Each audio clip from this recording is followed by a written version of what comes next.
6 de abril de 1969, uma data importante para o futebol brasileiro. Porto Alegre ganha o seu gigante da Beira-Rio, o estádio do Internacional, terceiro do país.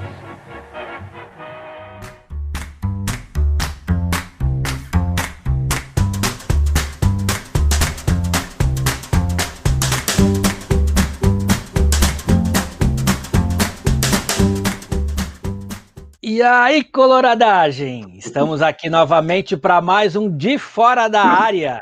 Essa vez um De Fora da Área especial sobre o Beira-Rio e com o grande amigo João Carlos. Eu sou o Luiz Ramires. E eu sou o César Oliveira. Bom dia, boa tarde, boa noite para as gurias e os guris colorados de norte a sul do Brasil e de leste a oeste do planeta. E a gente já começou o programa com imagens do Beira-Rio, né? Daquele célebre dia da inauguração do gigante da Beira-Rio, o único estádio do mundo construído sob as águas. E hoje, o nosso primeiro programa temático, doutor Ramires, aí trouxemos o cara, né? O cara é jornalista, colorado e gente boa. E nosso amigo. E nosso amigo, que é melhor ainda. Aqui a gente só convida. Tem duas coisas aqui, João, para vir aqui no De Fora da Área. Não pode ser DDD 51 e tem que ser nosso amigo. Aí, porque o programa é a gente que faz, a gente convida quem a gente quer, né, Ramires? Vamos falar do gigante? Vamos. Aí, João, abre os trabalhos aí. Tá bom. Aí. Jornalista e colorado eu garanto e posso atestar com documentos. Boa gente, aí não se complica. Aí não dá para documentar. Aí é impressão. Olha, esse vídeo mostra um momento mágico para todos os colorados, até para os que não eram nascidos naquela época. Eu já era nascido, já tinha 17 anos e estava lá dentro. Né? Mas eu queria, antes de entrar nesse momento mágico, eu queria falar de um outro momento. Por quê? Porque o momento mágico da inauguração é a concretização de um sonho colorado. E tem um estádio fantástico, que é um sonho que vem já de longe. Embora o estádio dos Eucaliptos não fosse, para a época, um estádio ruim, ele foi sede da Copa do Mundo de 50, inclusive, foi uma das sedes. Né? Aliás, parênteses, acho que o Inter é o único clube do mundo que sediou 2 Copas do Mundo em 2 estádios diferentes. Exato. Isso eu nunca averiguei mesmo, mas desconfio que seja. Bom, mas sediou a Copa do Mundo tudo, mas ele envelheceu cedo. Porque o padrão de construção, tudo mudou, né? Mudou. Eu acho até que um pouco pela interferência das obras de Brasília, as coisas mais monumentais e coisas, o Brasil mudou um pouco as concepções. E começaram a surgir outros estádios e tal, e surgiu o estádio da Zenha lá, e o pessoal ficou meio querendo outro, né? Querendo mais. Bom, mas isso se concretizou, o sonho se concretizou no dia 6 de abril, né, de 1969, com a inauguração do Beira-Rio. Mas antes disso, tem um dia que eu acho importantíssimo, que é o dia 7 de julho, 7 de 1963, 6 anos antes da inauguração do Beira-Rio. Por quê? Porque nesse dia, eu já vou explicando, eu não dou chance para pergunta. Não, mas a gente faz as perguntas igual, não te preocupe. Interrompe o entrevistado. A gente interrompe e faz as perguntas. O Beira-Rio começou mesmo num projeto lá do Efraim Pinheiro Cabral, vereador, dirigente colorado e tal, que doava uma área de água para ser um estádio, né? E assinado e tal, sancionado pelo prefeito Hildo Meneghetti, que era o patrono do Inter, depois se tornou patrono do Inter, ou já era, não me lembro, tá? Então, mas isso foi lá nos anos, foi 56, 57. Aí houve o aterro e tal, mas aquilo, você passava lá e tinha cada vez mais terra, mas era isso. Eu me lembro que o pai nos levava lá de carro, de vez em quando, passava por lá para ir para a Zona Sul, na época era longe aquilo tudo, nós morávamos lá na Bela Vista, do outro lado da cidade. Aquela área já era, ela estava previsto no plano diretor da cidade que aquela área seria aterrada de qualquer maneira. Sim, previa aterros na área. Eu não sei se previa todo aquele aterro, não sei, mas previa aterros para a área. A área ia ser aterrada, a cidade ia crescer para ali um pouco e tal, isso previa. Né? Mas aí, quando chegou nesse dia 7 de julho de 63, foi o lançamento da pedra fundamental do Beira-Rio. Então, eu acho que aí, esse é o momento seguinte. Agora nós vamos fazer.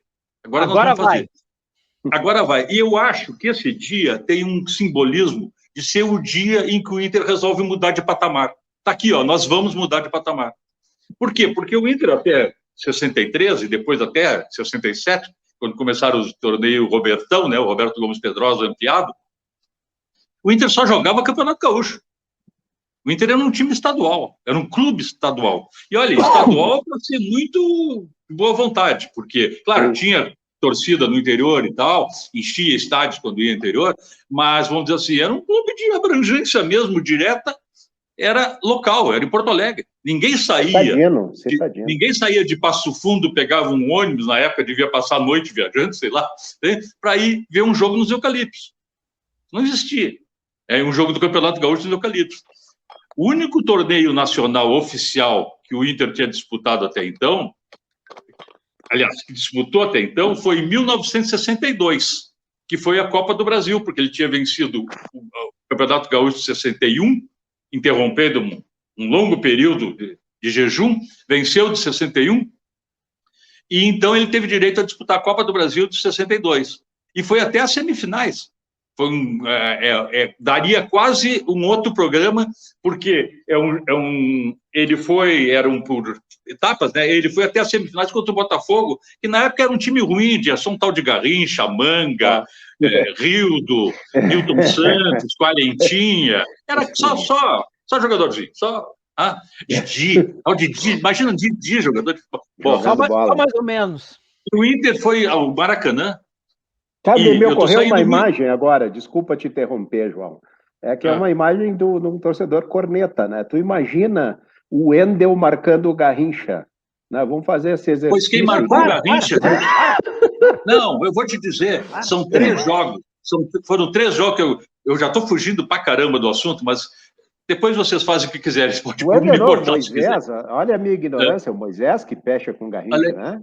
Não. Quem marcou o Garrincha foi o Ezequiel. A nossa defesa era Silveira, Zangão, Ariquim e Ezequiel. Eu acho que nessa época talvez já fosse o Bainetti. Tá? E o Ezequiel era um lateral esquerdo discreto e tal. O Garrincha não jogou em nenhuma das 3 partidas. O Ezequiel foi um sucesso contra o Garrincha. Olha. Foi um sucesso absoluto contra o Garrincha. Foi o nome dos jogos. E os jogos foram assim, eu vou encerrar isso em seguida. Os jogos foram assim. Botafogo e Inter no Maracanã. Torou antes do jogo, o Inter apareceu depois, né, porque naquela época não tinha televisionamento direto e tal. Apareceram imagens dos jogadores do Inter chegando ao Maracanã e descendo o ônibus com água acima do joelho. Né?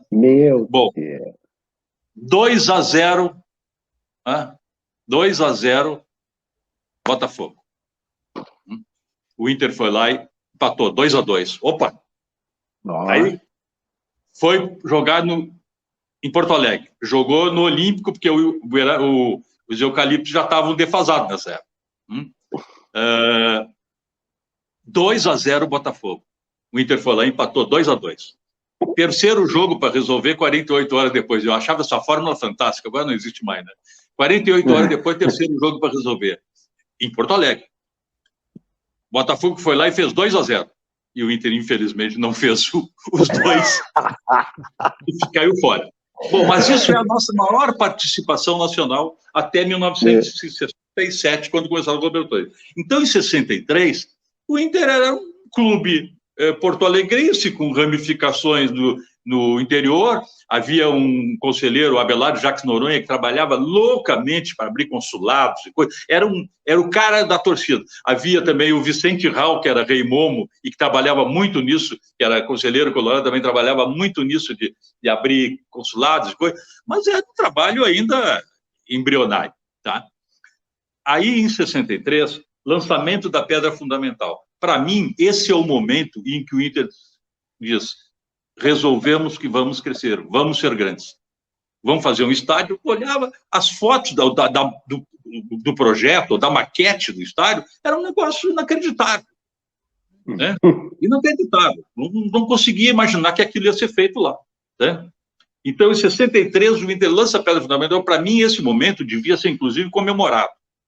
Porque ele tem esse significado seguinte: você resolveu, vamos mudar de patamar. Repete o dia aí, João, para nós. Repete esse dia. Que dia? 7 de julho, né? 7 de 1963. E nesse dia foi rezada uma missa, teve a Banda das Dores, foi rezada uma missa, era o protocolo da época. Eu estudei nas Dores. Tá bem? O Dom Edmundo Cus, bispo auxiliar de Porto Alegre e conselheiro do Inter na época, foi quem rezou a missa. E aí ele disse uma frase que eu acho que até hoje sintetiza o que deve ser aquilo. A gente sabe que nem sempre é, mas o que deve ser aquilo. Disse Dom Edmundo Cus. Dom Vicente era o arcebispo, o Dom Edmundo era bispo auxiliar. Aqui todos serão iguais, sem diferenças ideológicas, políticas, religiosas, sociais. Todos serão irmãos. Eu acho, vou repetir, aqui todos serão iguais, sem diferenças ideológicas, políticas, religiosas, sociais. Todos serão irmãos. Eu acho isso de uma clareza sobre o que se pretende num estádio de futebol, uma irmandade de um clube, não é um estádio público, não, é um estádio de uma irmandade específica. Infelizmente, a gente sabe que nem sempre consegue ser assim. E eu até queria aproveitar e sugerir ao Ramires, nosso conselheiro, que fizesse uma indicação à presidência do clube, ou ao próprio conselho, mas eu acho que seria melhor a presidência do clube, para que preparasse com antecedência alguma comemoração, assinalar a data dos 60 anos desse dia 7 de 7 de 63, que será daqui 2 anos e um pouquinho. Tá? Fazer uma grande exposição, o Beira-Rio antes e depois, e tal. E que, se possível, ou numa placa na entrada do Beira-Rio, ou no portal, do principal portão do Beira-Rio, colocar essa frase do Dom Edmundo Cus. Porque realmente eu acho que isso corresponde ao que a gente pretende lá dentro, pelo menos da maneira como eu vejo ser colorado e frequentar o Beira-Rio, né? Ainda que não possa frequentar como quero, porque nós estamos fora da área, né? Eu acho que seria uma beleza de iniciativa. Tá? E depois, mais adiante, nós vamos ter os 60 anos do próprio Beira-Rio mesmo, lá em 29, né? Mas em 23 eu acho que poderia, sugiro ao conselheiro que pense nisso e tal. Bom, sugestão acatada, João. Vamos conversar sobre isso. Vai ser levado adiante. Eu até não sei, inclusive, eu não me lembro, eu já me lembro de ter visto há muito tempo atrás, antes de reforma, eu não me lembro onde é que está essa pedra fundamental, em algum lugar deve estar lá.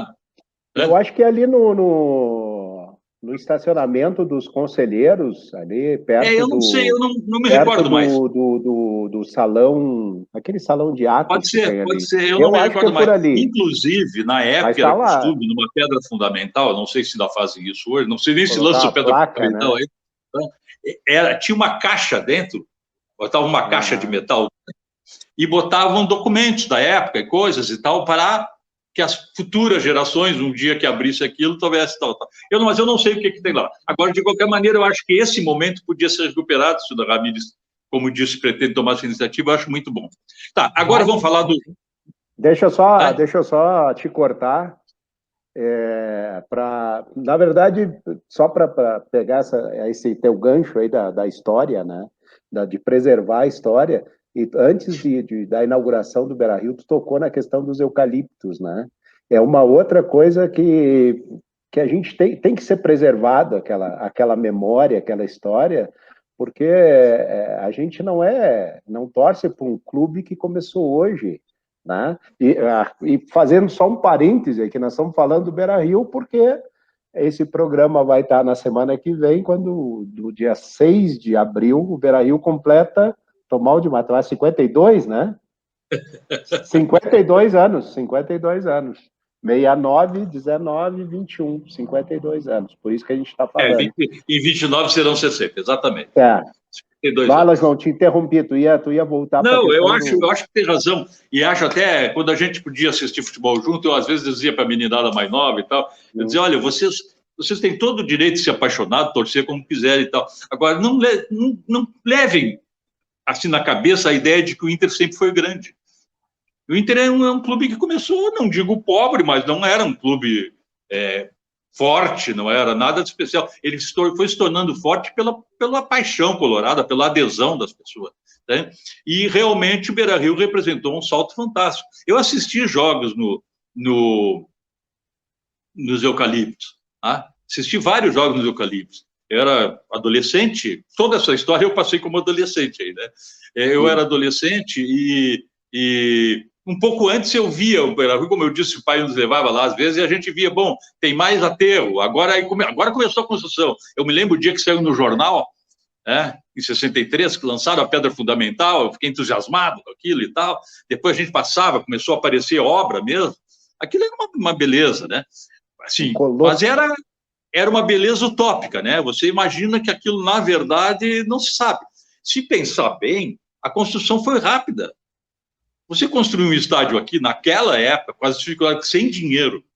Você construiu um estádio, tendo lançado a pedra fundamental em 63, já devia talvez ter as funções e coisas, talvez tivesse, não sei. E em 69 você estava inaugurando. Foram menos de 6 anos entre a pedra fundamental e a inauguração. Com a tecnologia da época, né? Com a tecnologia da época. E um estádio e a base de doações, né? Sim, e um estádio que era de um padrão incomum na época, que depois é que vieram os estádios públicos, assim, o Bezerrão, o Castelão, não sei o quê, isso veio depois. Né? O Bezerrão não é o caso, não se compara, mas eu digo aqueles lá do Nordeste, né? Aqueles vieram depois. O Beira-Rio assim, ó, era do nível do Morumbi. Pô, o Morumbi era do Clube Rico de São Paulo. Né? Era... Bom... Então, a memória que eu tenho da época é essa, quer dizer, o Inter ansiando por crescer, o Beira-Rio, bom, ainda falta um pouco, bom, ainda falta, tá. E você lá, naquelas arquibancadas dos Eucaliptos, se chegasse, sim, meia hora antes do jogo, você não tinha lugar nas arquibancadas de cimento, tinha que sentar nas de madeira, que ficavam mais para laterais, né? E é madeira, e aquilo trepidava. E ali nos Eucaliptos se fazia arrecadação para a obra do Beira-Rio. Ali na entrada dos Eucaliptos, na entrada principal dos Eucaliptos, se não me engano, eu não tenho certeza mais, mas se não me engano, a gente entrava todos pela rua Silveiro, né? E aí lá dentro é que distribuía, né? Quem ia lá para geral ia para geral, quem ia para social ia por outro, tá bom. A geral era do outro lado, né? Da Silveiro, do lado contrário. A gente entrava e tinha um enorme garrafão, como se fosse um garrafão de vinho, mas 3 ou 4 vezes maior. Né? Isso na época, quer dizer, hoje quem não é do interior nem sabe que isso existe, eu acho. E só cidade pequena do interior e clube pequeno. E era para botar doações, você ali botava um dinheirinho, moeda, o que fosse. Botava um dinheirinho ali para ajudar na obra do Beira-Rio. Mas a coisa foi entusiasmando tanto que o Inter resolveu lançar uma tal de campanha do tijolo, que era com carnês, com contribuição e tal. Só que o pessoal entendeu campanha do tijolo e começaram a chegar caminhonete de tijolo, e não sei o que. Tijolo de todo jeito, tijolo de todo tipo, eu nem sei como é que eles fizeram. Porque a obra tem mais ou menos um padrão, né? Uma obra desse porte. Outro aspecto é o seguinte, uma obra de 1969, num aterro, aquilo era água, tudo era água. Onde está o estádio, tudo era água. Tá? Nada, não, é um pedaço era terra, não, tudo era água. Era praia, ali era água. Nunca aconteceu de cair uma marquise, uma rampa ceder, nada. O estádio é absolutamente firme. O estádio não trepida. Por exemplo, o Mineirão, eu já fui ao Mineirão 2 ou 3 vezes, mas nunca fui às arquibancadas do Mineirão. Dizem que lá no alto das arquibancadas é um horror. Você se sente um tobogãzinho assim. Faz assim, ó. Eu nem sei se eu conseguiria, nessa altura do campeonato, se eu conseguiria ficar lá para assistir o jogo. Mas, bom. Então, o estádio é absolutamente firme, é sólido. Até diziam, em tom de blague, antigamente, não é uma ofensa nenhuma a uma professora, diziam, o professor Rui Ostman dizia, o Beira-Rio é um estádio interessante. Ele dizia assim para a gente, conversa. Ele diz isso no ar, já ia ficar uma... Mas é um estádio de engenheiro, né? Ele não é um estádio de arquiteto. Só que eu acho que com a reforma ele virou um estádio de arquiteto também, né? Foi uma beleza completa. Eu já gostava do antigo. Aproveitaram a estrutura que tinha, a estrutura né? E fizeram aquela reforma. A estrutura toda é a mesma. O que mudou é a parte das arquibancadas, porque mudou ali a parte da Coreia, que tu eras frequentador, né, César? Né? Sim, eu era coreano. Eu nunca fui frequentador atrás do Coreia, banco do porque Inter, né? Eu nunca fui bom em ficar muito tempo em pé, não gosto. Então, mas a gente sentava no chão, sentava no alambrado ali, dava um jeito, né? Era guri também, não tinha problema nenhum.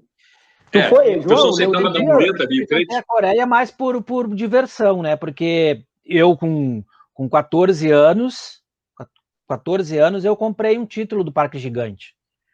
Então não deu nem tempo de frequentar a Coreia, digamos assim, né?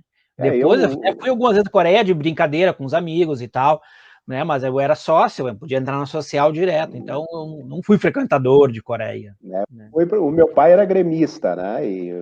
Então, não contar com ele para ter título ou me associar, não podia. A mãe me dava algum dinheiro, eu trabalhava, o pai tinha um armazém, então, ou eu, de vez em quando ganhava o ingresso lá e ia.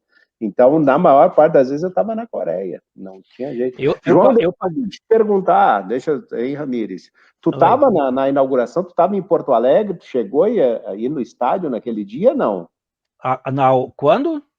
Não, na inauguração do Beira-Rio, João. Eu? Estava em Porto Alegre, Sim. Não, eu fui, né? Mas isso aí foi uma coisa engraçada. Começaram a falar da inauguração e não sei o quê, e eu não sei como fiquei sabendo, isso não me recordo mais dessa coisa. Eu fiquei sabendo que o Inter tinha uma categoria de sócio juvenil, até 18 anos. Eu acho que eu não tinha feito 17 ainda. Fui lá e me inscrevi, pagava, eu sei que era 10 da época, eu acho que era aquele 10 verdinho que tinha o Getúlio Vargas. 10 cruzeiros, mas não sei se era. Aquilo cabia até na minha mesada, que não era muito, mas cabia. Também não sei, fiquei pensando outro dia, agora quando vocês me convidaram para isso aí, eu fiquei pensando, né? A gente fica lembrando das coisas e tal. Eu fiquei pensando, onde é que eu pagava isso? Né? Porque não tinha internet, não tinha boleto bancário, como isso aí, não tem. Não. Era um carnês, eu acho, mas aí tu ia no banco, será que eu ia no banco, entrava na fila? O Inter tinha, na época, na época tinha uma venda forte de uns carnês de clube que eles faziam com sorteios e coisa, que era para arrecadar dinheiro. O Inter fazia, os outros faziam também, o Automóvel Clube fez e tal, para o Tarumã. Tá? E eu me lembro que eu comprava essas coisas e talvez o Inter, para isso, ele tinha uma loja na Rua da Praia, né? Ali perto de onde são as Americanas, né? Uhum. E o Inter tinha uma loja ali, e talvez ali eles recebessem, talvez eu pagasse ali, eu não tenho ideia, eu sei que eu pagava porque eu estava em dia. Então, o que aconteceu? Quando chegou o dia da inauguração do Beira-Rio, eu tinha direito a entrar de graça no estádio, na social. Olha aí. Pagava. Aí, o que aconteceu? O dia da inauguração é o seguinte, 6 horas da manhã, alvorada festiva, foguetório em Porto Alegre. Eu morava lá na Bela Vista, no morro, lá na Alta Barão de Bar, se enxergava o Beira-Rio de lá, as torres dos holofotes e tal, se enxergava de lá. Né? Alvorada festiva, 6 horas da manhã. Claro que eu me acordei. Um dia daqueles, talvez. Não sei como almocei cedo, não sei nada. Minha mãe deve ter feito sanduíche para mim, que na época a gente não tinha essa cultura de, eu vou lá e como na lanchonete. Não. O mundo era outro. Não pense que era tudo como é hoje, que não é, não. E me mandei para o Beira-Rio. Cheguei cedíssimo lá e já fui entrando. Eu não fiquei do lado de fora, mas maravilhado. Aquilo era uma coisa mais sozinho. A minha família, o único irmão que realmente gosta de futebol e tal, na época ele estava numa outra idade, eu acho que ele tinha até casado, não sei, e é 6 anos mais velho do que eu, então eu tinha 17, ele já estava noutra, ele não foi. Nem me falou ainda, nem nada, nem falamos. Tá? E eu fui sozinho. Fui lá, entrei, a social, embaixo das cabines, das antigas cabines de rádio, que era do lado do rio, embaixo das antigas cabines de rádio, tinha um local cercadinho, assim, que era para os sócios. Né? Uns bancos de madeira. Era para o sócio, não era Paraninfo, acho que era para. Desculpa, eu acho que era sócio Paraninfo, uma coisa assim. Tinha um nome, sócios. Não era remidos, ou talvez remidos. Bom, era uma categoria especial de sócio, pagava, tinha pago mais, eu acho que era remidos. Remidos pagavam um tanto de uma vez e depois não pagava mais. Bom, e os outros sócios. Eu fui ali, sentei logo abaixo das cabines, assim, uns 3 lances de arquibancada desses sócios paraninfos ali, e ali fiquei a tarde toda. Aquele lugar eu não larguei nem para... Quando eu cheguei estava vazio, mas depois encheu, claro, né? E foi um negócio espetacular, né? Pô, viu o Eusébio jogar ao vivo, né? Então, né? Isso quando o Inter foi para Abu Dhabi, houve um problema na minha conexão e eu tive que trocar de avião em Portugal. E consegui um voo da Brit. Era da Air France, mas eu consegui um voo da Brit, paguei aqueles voos. Tá? E a moça era portuguesa, em Lisboa, tá, me atendeu, tá. E depois de tudo, ela me disse assim, por que o senhor não me leva a mal, mas por que o senhor tem essa pressa de chegar a Abu Dhabi? Quer chegar, de qualquer maneira, está lá amanhã, porque nos outros voos eu perderia o primeiro jogo do Inter, o Mazembe. Bom, mas não era o caso, né? Não queria perder. Bom, e aí eu expliquei para ela, porque o meu time internacional de Porto Alegre está disputando, barará. Aí ela disse, eu gosto de futebol também, eu sou torcedora do Benfica. Eu digo, o Benfica do Eusébio. Aí contei para ela que na inauguração do estádio do meu time, lá em Porto Alegre, assim, barará, estava o Benfica com o Eusébio, eu vi o Eusébio jogar. Tá? E depois, mais tarde, o Inter fez uma homenagem ao Eusébio quando ele esteve aqui em Brasília para um evento e tal. Ela me olhou e disse, o senhor viu o Eusébio jogar? Eu digo, vi, o Eusébio, os outros jogadores daquela time, Torres, eu acho que, não me lembro se Coluna era daquele jogo, não, isso eu não me lembro. Mas o Eusébio Torres eu sei que era. Jogaram em Porto Alegre, na inauguração. Aí ela me mostrou o braço assim, eu fiquei todo arrepiado. Como eu gostaria de ter visto o Eusébio jogar. A paixão do futebol é isso, né? É linda, né? É linda. É linda, né? Quanto menos espera, uma pessoa, onde é que eu vou esperar que eu vou achar outro apaixonado por futebol, ainda que talvez... O Eusébio era um enorme jogador. Bom, aí eu fiquei ali, então o jogo foi ótimo, maravilhoso e tal. Eu ainda fui a um outro jogo, se não me engano, Inter e Peñarol e tal. Teve um jogo de seleção brasileira. Imagina como era diferente que o Inter conseguiu bancar um festival de inauguração. Tá? Houve Inter e Benfica. O Benfica era um clube renomadíssimo na época. Tá? Agora está voltando aos poucos, né? Mas ele teve uma fase meio... Teve Inter e Seleção da Hungria, que jogava pra caramba, nos deu um totó. Tá?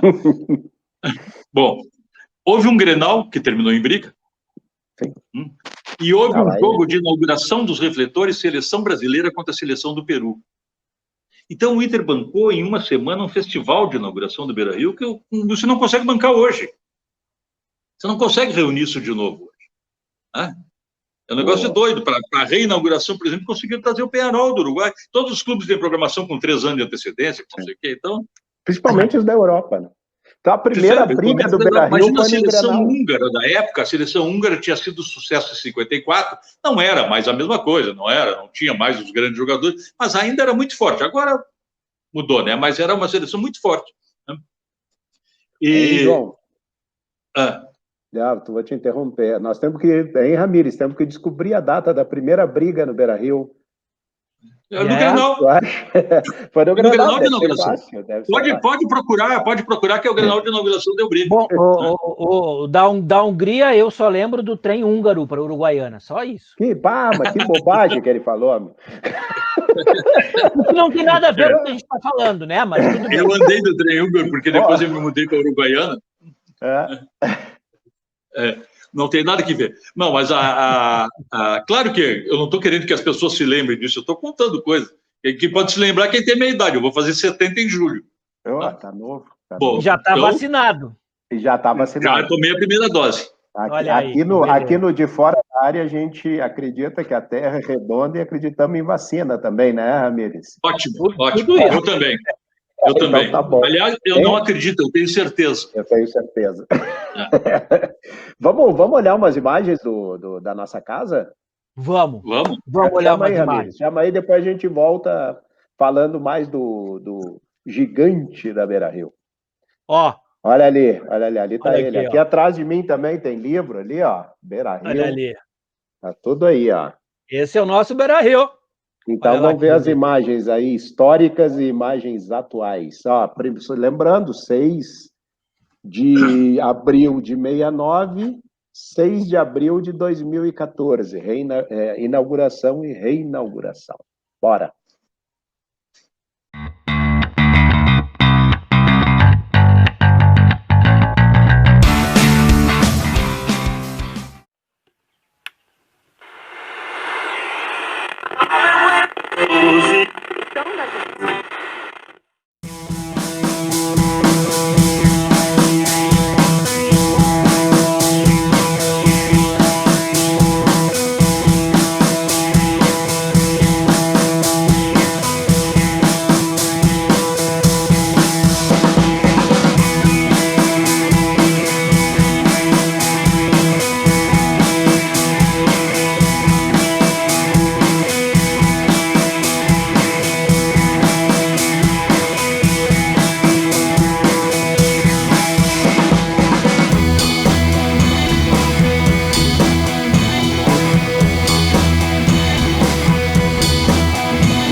É muito lindo esse estádio, hein? Que beleza, né?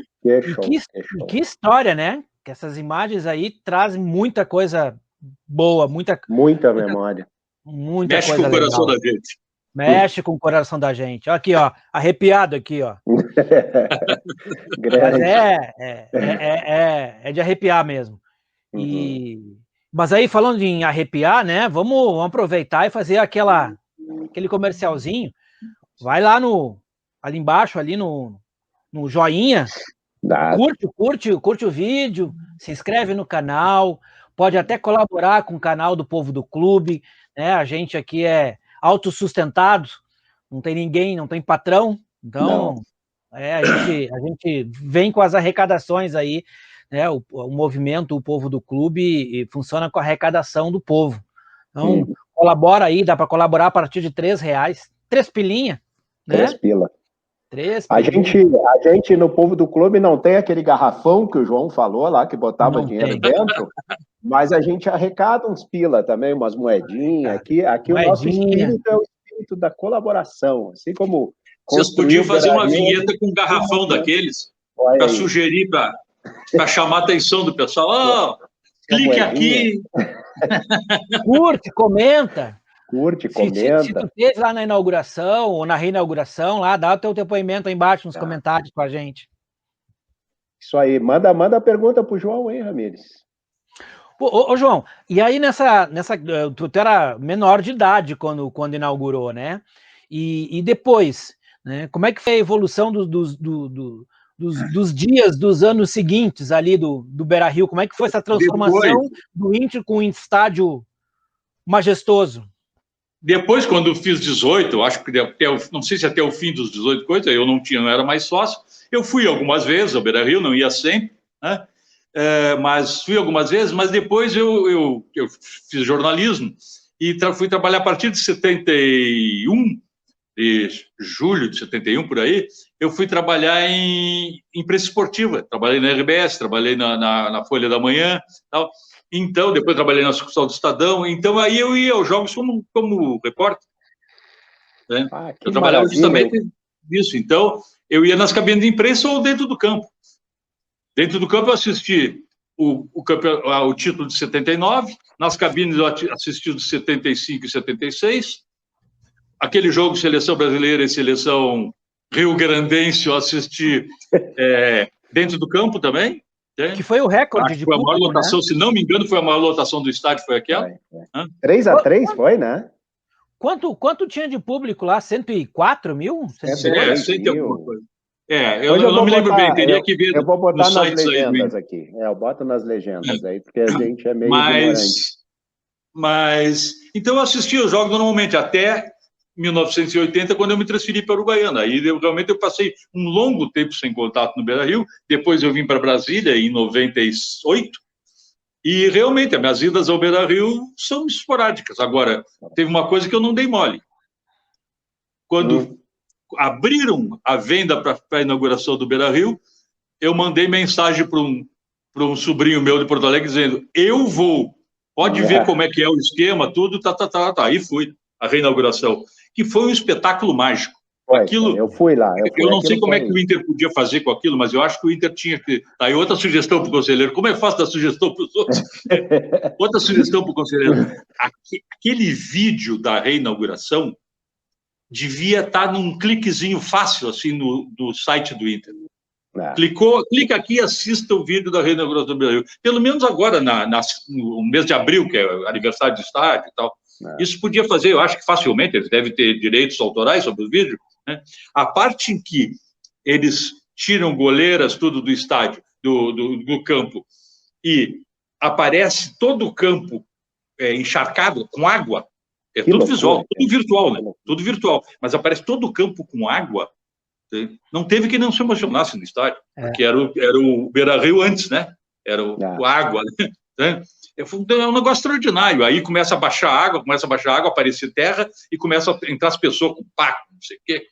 Se o Inter não, já te digo o seguinte, João, se o Inter não colocar, nós vamos na página do Facebook lá do Povo do Clube, vamos colocar uns links lá para para isso aí. Eu acho que tem que colocar, mas eu acho que o próprio Inter deveria colocar, porque é um negócio maravilhoso, o espetáculo foi fantástico. Não, Foi fantástico, vamos colocar, foi à noite, no sábado, e depois no domingo teve o jogo com o Peñarol, né? Bom, eu fui à inauguração e a última vez que eu fui a jogo agora foi o Inter e Universidade Católica no ano passado, que foi o melhor jogo do Marcos Guilherme no Inter. Não que ele tenha jogado muito, mas fez um gol importante na hora da classificação. É isso. Nós falando do Beira-Rio, de coisa boa, falando de um monte de memória, o João fala do Marcos Guilherme, Camires. Pô. Não, mas bom, isso acontece. Não, mas eu queria lembrar vocês também, essa questão da memória, do clube se preocupar com isso. Eu estou vendo o estádio atrás do Ramírez ali. É comum, né, nos estádios, tanto você sabe, eu gosto muito de NFL, gosto muito de futebol, e todos esses estádios, esses espaços ali são aproveitados com painéis, com antigos craques, né, com momentos históricos do clube. Nós não temos nada disso, temos espaços ali vazios que podia estar lembrando a história. Né, o museu era bom, eu não sei se ainda está bom. Mas o museu era bom. Mas isso precisa ser fortalecido, né? Vou falar em museu, sim, claro. Tem uma história que eu acho que tu conhece, vamos voltar, que é a história do Pinheiro Borda, né? Que é o cara que vai coordenar a comissão. E eu estava lendo, né, sobre a história ali, e ele morre antes da inauguração. Né? Sacanagem. E tem um negócio que ele disse, olha, eu acredito em Deus. Eu li uma passagem ali. E ele diz que rezava, o único pedido que ele fazia para Deus era estar vivo na inauguração, e ele morre antes da inauguração. Tá? E o estádio leva o nome dele, né? Claro, claro. Eu acho que essas coisas podem ser mais valorizadas a um custo até baixo. Né? Por exemplo, não tem que ver com o Beira-Rio, mas tem que ver com o estádio. No estádio da Ponte Preta, em Campinas, tem uma placa lá dizendo: no dia tanto de tanto foi inaugurado o sistema de refletores com a participação do Esporte Clube Internacional de Porto Alegre, barará, bababá. Tá lá. No estado da Ponte Preta. João, isso tem no Beira-Rio, tem dentro dos acessos das arquibancadas inferiores, eles colocaram algumas placas de algumas coisas. Eu como tenho ido poucas vezes, geralmente em jogos que tem muito público, tu não para olhar muita coisa. Está espalhado pela arquibancada, mas inclusive pela parte de dentro da arquibancada, né? A parte interna.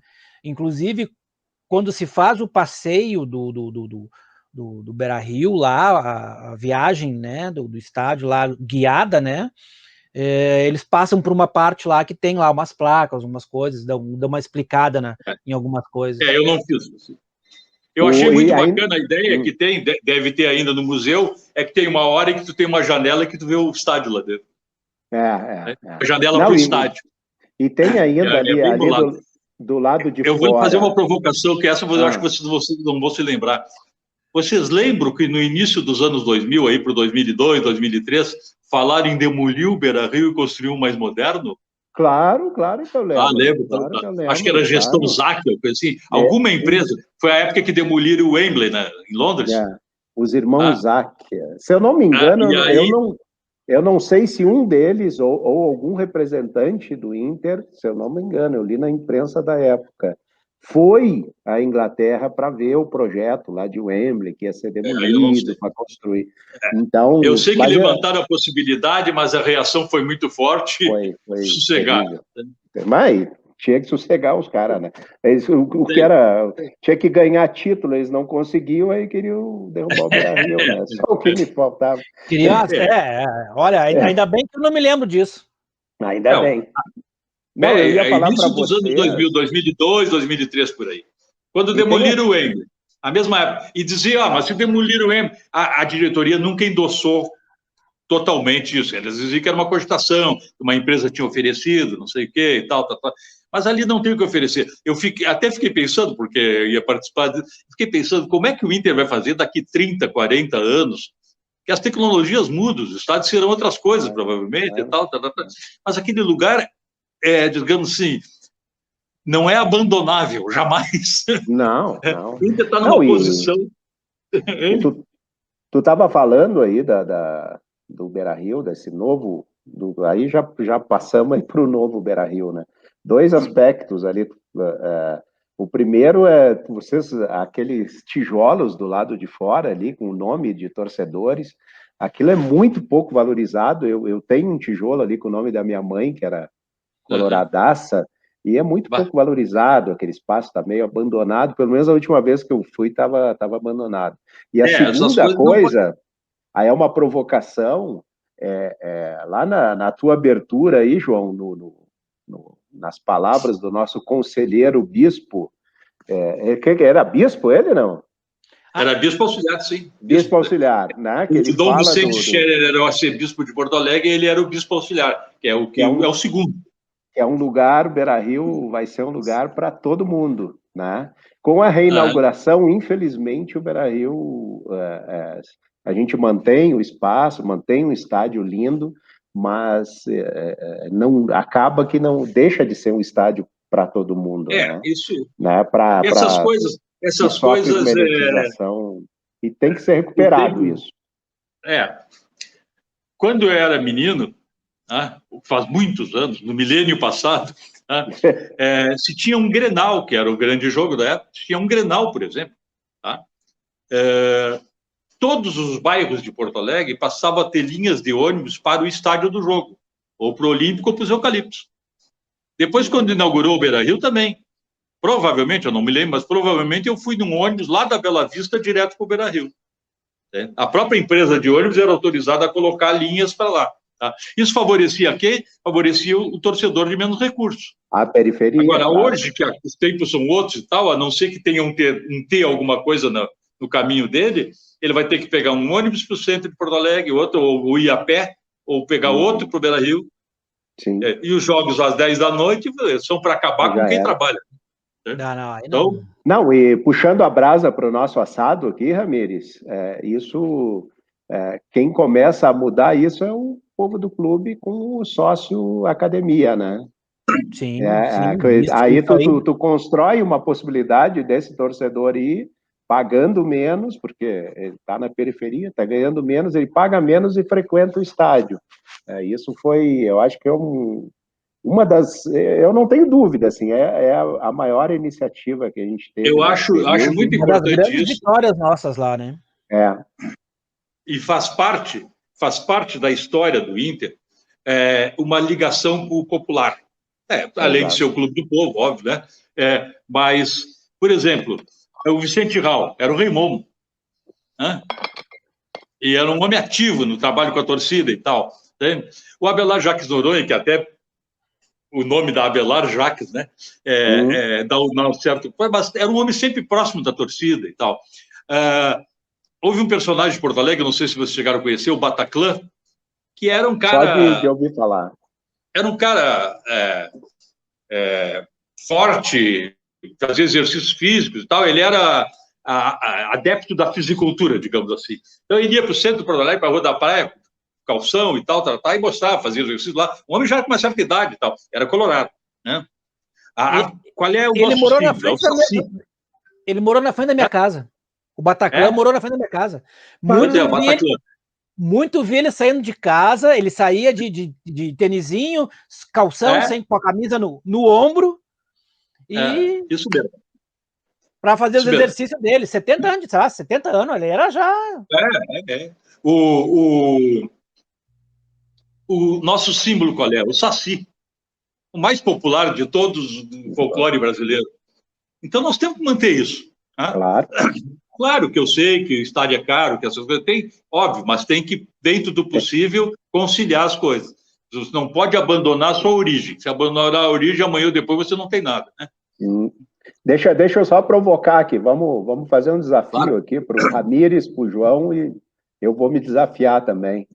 Qual foi o maior jogo, né, que vocês viram no Beira-Rio? Vamos ver se bate.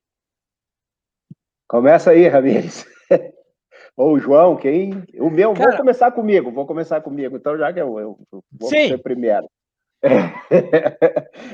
Para mim, o maior jogo, assim, foi assim, que me marcou por uma série de coisas, mas principalmente porque a gente estava numa fase ruim, né?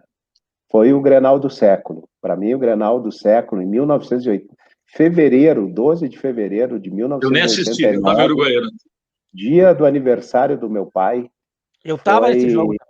Foi fantástico. Eu cheguei muito cedo com um amigo meu e a gente foi ali para frente do estádio, ali tinha um bar ali, eu acho que era o Maval, não lembro qual dos bares ali.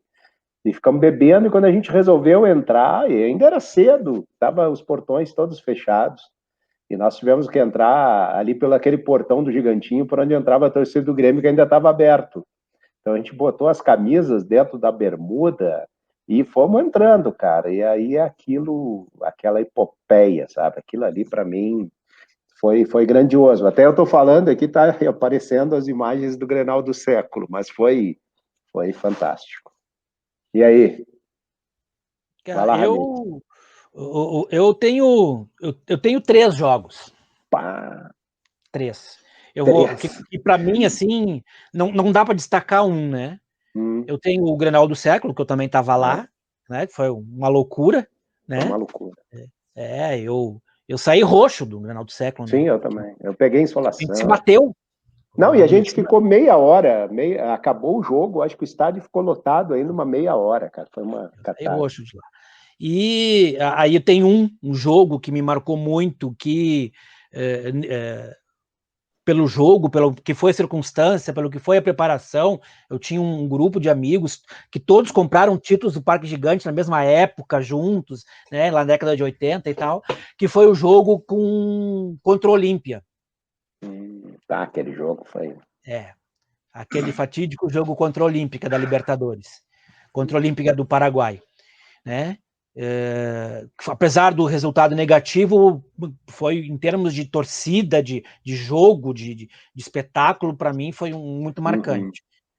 E um jogo que eu fui, assim, que é um dos primeiros jogos que eu tenho lembrança do Beira-Rio mesmo, que é o jogo de 79, né, contra o Vasco, né, que eu já contei num outro episódio do nosso programa, né? Eu estava na casa de um tio meu que mora em frente ao Beira-Rio, e ele almoçamos, e aí terminou o almoço, ele quer ir no jogo? Opa, como assim?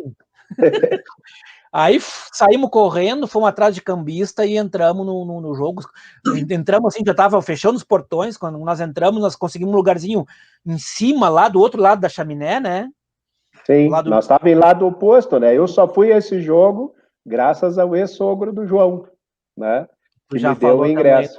Que eu já contei essa história aqui. Então, foram os 3 jogos que me marcaram muito no Beira-Rio, né? Mas eu fui muito a jogo, eu fui de torcida organizada, né?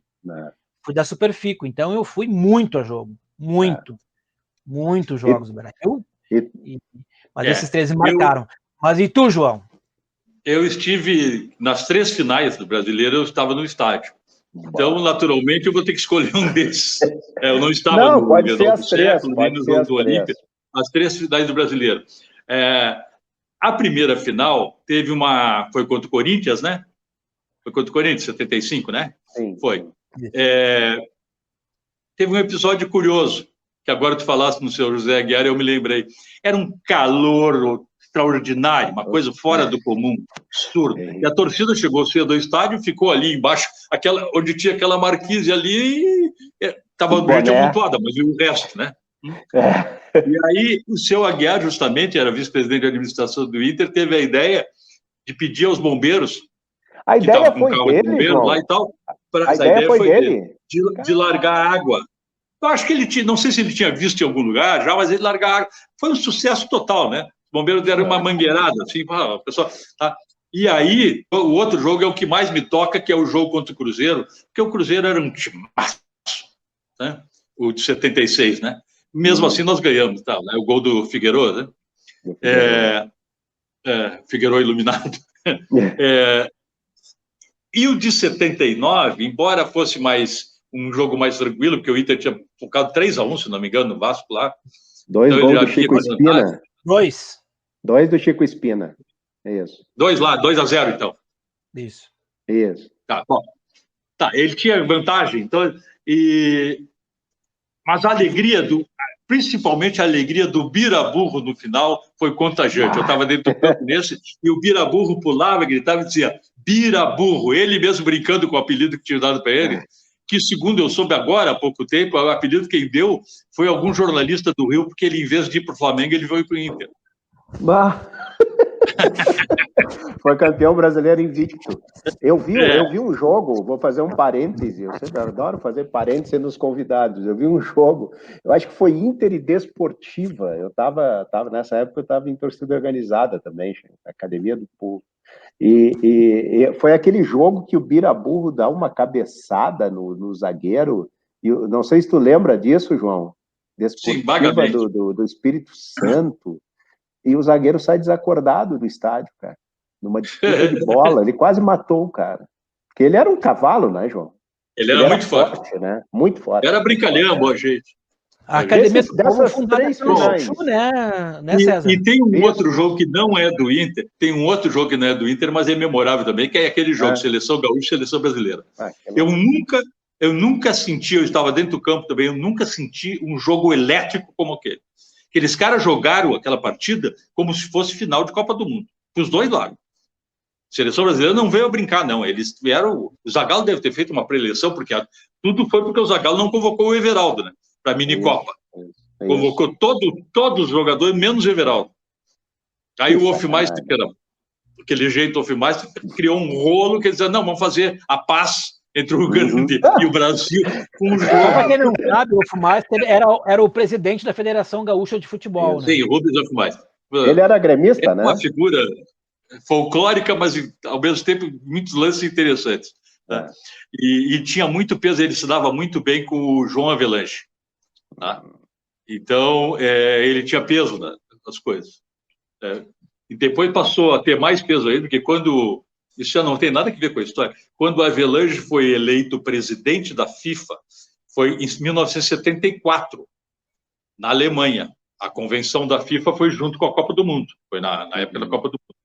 E no momento em que a votação, todos aqueles velhos votando lá, presidente de federações do mundo inteiro, né? Tá? De confederações do mundo inteiro estavam votando. No momento em que a votação garantiu que o eleito era o Avelange, que ele ganhava, ele estava disputando acho que contra o Blatter, se não me engano, não me lembro. Não era o Blatter, né? Era contra o secretário-geral da FIFA. Não, pelo contrário, ele disputou contra o Sérgio, não sei o que, Edmundo Ross, acho que era uma coisa assim, Stanley Ross. Tá? Ele disputou contra o Sérgio Stanley Ross, inglês, que era o presidente da FIFA, então ele ganhou a eleição. Bom, no momento em que declarou, assim, o voto declarou, bom, ganhou, fez a vantagem, ganhou, se ouviu um berro no auditório lá, onde era a coisa. Avelange! Era o Hofmeister. Mas isso não tem nada a ver com o que nós estamos falando. Não, mas essas histórias são muito boas. Dá tantas histórias que... Não, e tu estava falando desses jogos, eu estava pensando que nós, falando de todos os jogos que a gente já viu lá, e foram muitos, né? E o palco é fantástico, né? E eu queria te perguntar, João, dessas 3 finais que tu viu, qual foi o maior dos jogadores? Em 75, 76, 79, assim, que tu viu jogar, já que tu estava ali na beira do campo, qual foi dessas 3 finais, qual foi o maior? Acho que o Falcão é indiscutivelmente o maior jogador da história do Inter. Elegância, claro, bola. Eu estou dizendo o seguinte, eu comecei a ver futebol lá por 60. Sim, a gente está falando de um período específico. Eu não posso falar se o Tesourinha, não sei, não tem como. Tá? Embora ainda tenha visto Tesourinha em jogo de sênior que passava na TV com uma câmera, né? Porque a TV era uma coisa. Mas Falcão, indiscutivelmente, para mim, foi o maior jogador que passou pelo Beira-Rio. Ainda por cima, criado lá, colorado, toda a história. Bom, aquela célebre foto que a gente mostrou aqui, dele carregando com um carrinho de mão, é fantástico. Carregando tijolo lá para fora do Rio. Essa aqui? Essa aí. Aí, tenho que ver o seguinte, agora o Figueroa teve um peso na conquista daqueles 2 campeonatos. O Figueroa era não é uma liderança de vestiário, ele era um peso no Inter, ele era uma coisa, né, que não dá para tirar o mérito. Eu não vou dizer, o Figueiredo era um jogador que hoje, por exemplo, teria que mudar a maneira de jogar. Ele usava muito braço, era normal, né? Usava muito braço. Entende? Só quando o cara sangrava é que dava algum problema. Hoje, com o VAR, não daria certo, né? Mas era um zagueiro sensacional. Era uma coisa, e principalmente era um jogador em campo sensacional. Era uma coisa. O Figueiredo em campo era outro time. Né? Então, dos 3 jogos, eu diria assim, o Figueiredo como essa liderança, agora, como qualidade de jogador, o Falcão é indiscutível, não tem.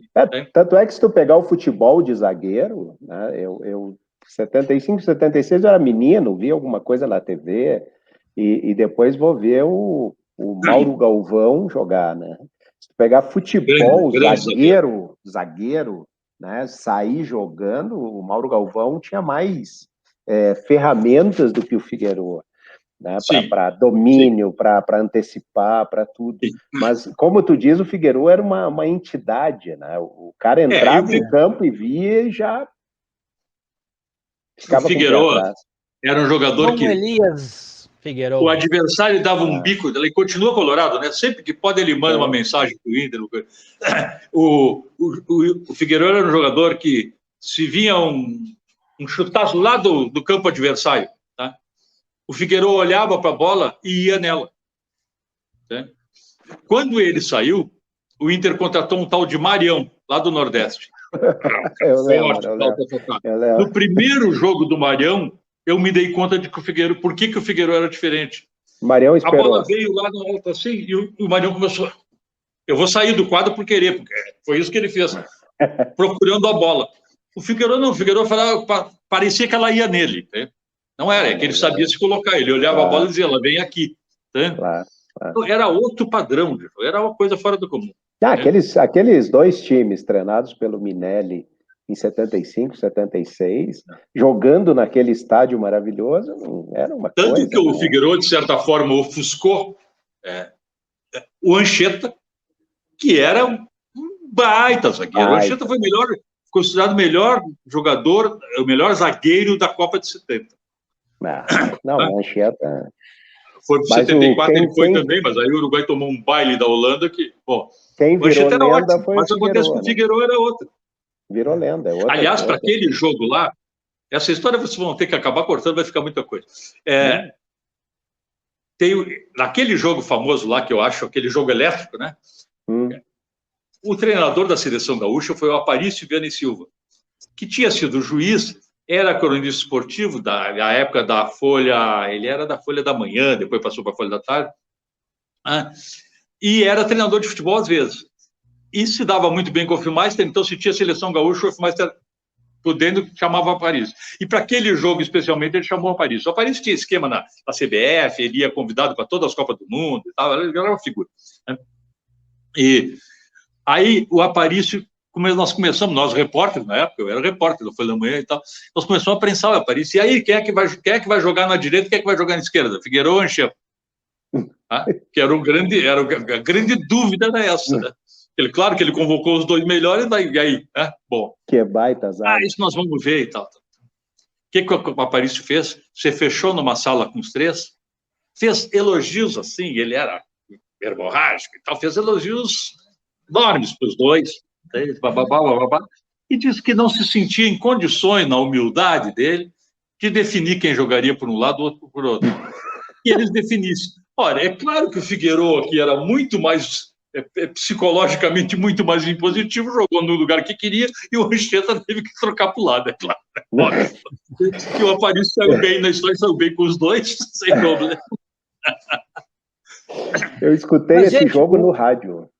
Futebol é engraçado. Vai lá, Ramiro, muita coisa para rir. O papo está excelente. O João vai dar vários programas para nós, né? Mas tem aquela frase, né, César? Vamos fechar o boteco. Hoje fazendo programa... Estamos gravando programa de dia. Hoje é dia 1º de abril, mas é um programa sério, viu? Estamos gravando dia 1º de abril de dia, mas é um programa sério. Não o meu pai faria, não faria. O meu pai nasceu há 99 anos, já faleceu, há 99 anos hoje. Ele era de 1º de abril. Para terminar, eu vou propor uma especulação com vocês. Vocês já imaginaram quando disserem, olha, terminou a pandemia, não é mais jogo com 10 mil torcedores, né? Não, agora pode encher o estádio, e aí vamos supor que seja um jogo importante do Brasileirão. Não precisa nem ser um jogo especial. O que vai ser esse Beira-Rio de volta? Eu, se puder, pego um avião e vou lá. Nós todos. Não vai ter espaço para todo mundo. Me arrepiei aqui, ó. Me arrepiei. Fim da quarentena, fim da pandemia. Fazer um churrasco ali no parque. Nossa, vou encontrar os amigos. Juntar com umas turmas que fazem churrasco lá e tal. Mas, eu assim, conheço os meninos lá. Menino porque eles têm uns 40 anos. Tu não vai encerrar assim. Aqui a gente tem uma tradição. O Ramírez ou eu fala, aí os dois falam e tu encerra o programa. Então, aguenta aí. Tá. Só lembrando que a gente Eu pensei que eu já estava fora da área. Não, que isso, João. Tu que encerra, tu que fecha o boteco. Tá bom. Lembrando que a gente está fazendo um programa especial hoje sobre a nossa casa, o Gigante da Beira-Rio, estádio construído sobre as águas. Estamos aqui conversando com o João Carlos, jornalista colorado e gente boa. Agradecer todos e todas, de norte a sul do Brasil, de leste a oeste, da China a Guatemala, que vem esse programa, tá? João, te agradecer muito pela disposição, pelas histórias, e certamente a gente vai te chamar aqui de novo para a gente falar sobre o Inter, relembrar essas histórias, falar dos nossos ídolos, né? E certamente esse programa é pouco para falar da história do Beira-Rio, né? E o quão importante ele é para os colorados e para a grandeza do Inter, né? Então, brigadão, viu? Até uma próxima vez aí de fora da área. Diga lá, doutor Ramírez. E é pouco para as histórias que o João tem para nos contar, né? Nossa, é muita coisa. Muitas histórias, muita coisa. Eu já até propus para ele para a gente escrever um livro, né? Vamos gravar isso aí, escrever um livro, porque o João tem muita história. É realmente um prazer, né, desfrutar da amizade dele e poder, quando a gente se encontra, escutar as histórias dele, quando a gente conversa. A gente tem feito reuniões virtuais, né, João, do nosso grupo ali, dos mandarins, e sempre é um prazer, sempre escutar as histórias do João. Obrigado por estar disponível aí com a gente hoje e poder gravar esse programa que sei que muita gente vai gostar e vai conhecer um pouco mais do nosso Beira-Rio, do nosso Internacional. E, falando nisso, estou aqui me exibindo com a camisa nova já, ó, com a camisa 20. Tá bonita demais a camisa, gente. Ela tenta, essas listras aqui, ela tenta reproduzir, tenta imitar como fica a nossa cobertura do Beira-Rio ali, né?